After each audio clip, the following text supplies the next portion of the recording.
தீர விசாரித்ததனாலேயே வந்த தீர்வு. இது தீர்ப்பல்ல. குற்றம் செய்தவர்கள் அதற்கான விளைவுகளை அனுபவித்தே ஆக வேண்டும். உலக நியதி. குற்றம் சாட்டியவர்கள் யோக்கியமா? அந்த கேள்விக்கு அவர்கள் நடத்தை பதில் சொல்லும். அதற்கான விளைவுகளை அவர்கள் அனுபவிப்பார்கள். இன்றைய நீங்க சொன்ன குற்றச்சாட்டுகள்லாம் உண்மைதானே? உண்மைனால் இது ஏன் நடந்தது? அந்த படத்தை போடுங்க சார். அதிகாரம் உங்கள் கையில் இருக்கும் பொழுது நீங்க என்ன பண்ணீங்க? மறந்துட்டீங்கன்னு நினைக்கிறேன்.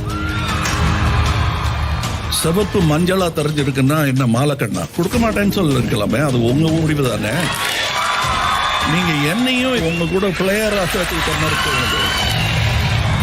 மற்றும் ஜி ஸ்கொயர் வழங்கும் விசித்ரா, உங்களுக்கு ஏதாவது கம்ப்ளைண்ட் இருக்கா? பிரதீப், நீங்க ரெட் கார்டு கொடுத்து அனுப்பிட்டீங்க சார். போன வாரம் ஃபுல்லா எங்களுக்கு அந்த மாதிரி ஒரு பிரச்சனை இருந்தது. அப்போ பெண்களுக்கு வந்து நீங்க ஃப்ரீயா விட்டுருவீங்களா சார்? இல்ல, ரெட் கார்டு நிறைய இருக்குங்க. அதுக்கு பஞ்சமே இல்லை. அப்ப என்ன மரியாதை இல்லாம நடத்தினதுக்கு சாரி இல்லையா சார்? அவங்க சாரி எல்லாம் நீங்க நம்புறீங்களா? நான் நம்பல. ஏன்னு சொல்றேன். படம் முடிச்சு season 7 powered by Vasanthan go.